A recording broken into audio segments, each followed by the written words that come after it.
Presidents Félix Tshisekedi and Paul Kagame, next-door neighbors, flew 7,000 miles ignoring all mediation from Africa. ECOWAS, EAC, SADC, IGAD, pick your acronym to sign peace accord with Donald Trump in Washington. A man famous for calling Africans the most vile of names. The kind of contempt you don't forget. Amid the smiles, handshakes, glossy photos, and contracts of rare earth minerals handed over to the very same powers fomenting the crisis and war. One cannot help but ask, why do African leaders do this all the time? What's happened to African solution to African problem?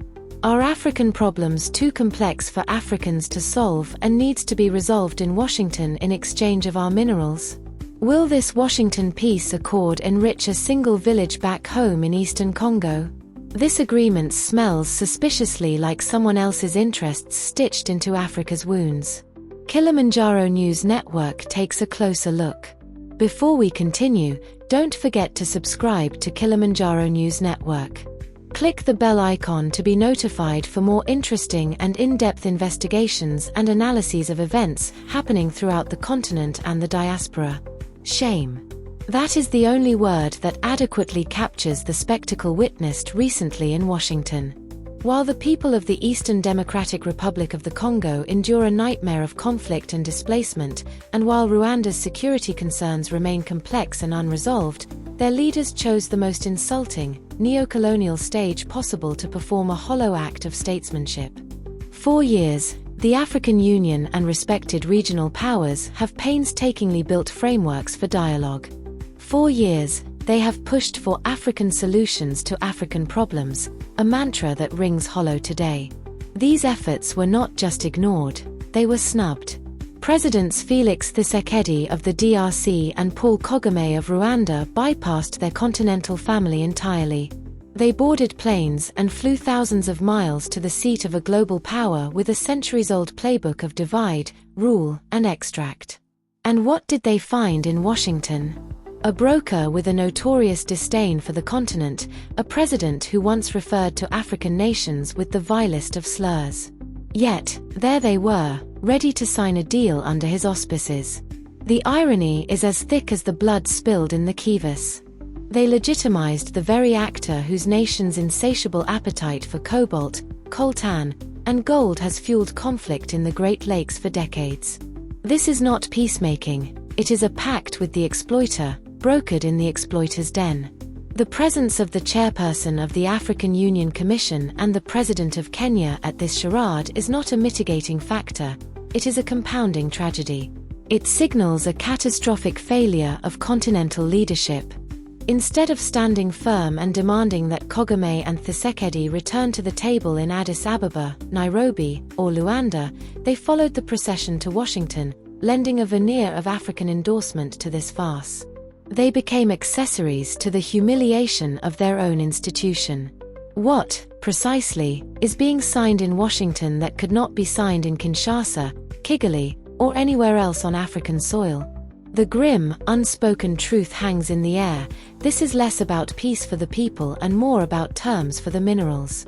It is a rearrangement of the chessboard by a foreign power that views our leaders not as partners, but as proxies and clients. The deal likely comes with invisible strings tied to defense contracts, economic policy, and, most crucially, privileged access to the very mineral wealth that is the root of so much suffering. These leaders are not just failing their people, they are dragging the entire African project backwards. They are validating every stereotype of African incapacity. They are telling the world, and more devastatingly, telling their own citizens, that Africa cannot manage its own affairs, that our conflicts are too complex for our own minds, that our peace must be stamped with a foreign seal of approval. This is a profound and unforgivable abdication of sovereignty. It is a betrayal of every Pan-Africanist who fought for self-determination. While they posture in Washington, mothers bury children in Goma and farmers flee violence in Rubavu. Their peace is not being crafted, it is being commodified. They are trading agency for applause, and in doing so, they are selling the future of the continent piece by piece, mineral by mineral, to the highest and most familiar bidder. Africa does not need peace deals signed in the halls of its historical oppressors. It needs leaders with the courage, the vision, and the unshakable pride to face each other at home, under an African sky, and build a future that belongs to Africans. Until that day, these Washington pilgrimages will remain nothing more than a modern-day scramble, with our own presidents holding the map. Kilimanjaro News Network would like to hear from you directly. Do you think this peace accord will benefit ordinary Congolese or big American corporate firms? How can Africa claim to chart its own destiny when its leaders don't believe in African mediation and sign our minerals away to Western powers? What does it say about our presidents that Washington's approval seems to matter more to them? Are these leaders negotiating peace for their nations, or securing relevance for themselves at Africa's expense? Let the conversation begin. Send us your messages.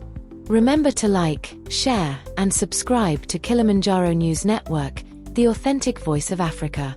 Kilimanjaro News Network broadcasts in Swahili, Arabic, English, and French.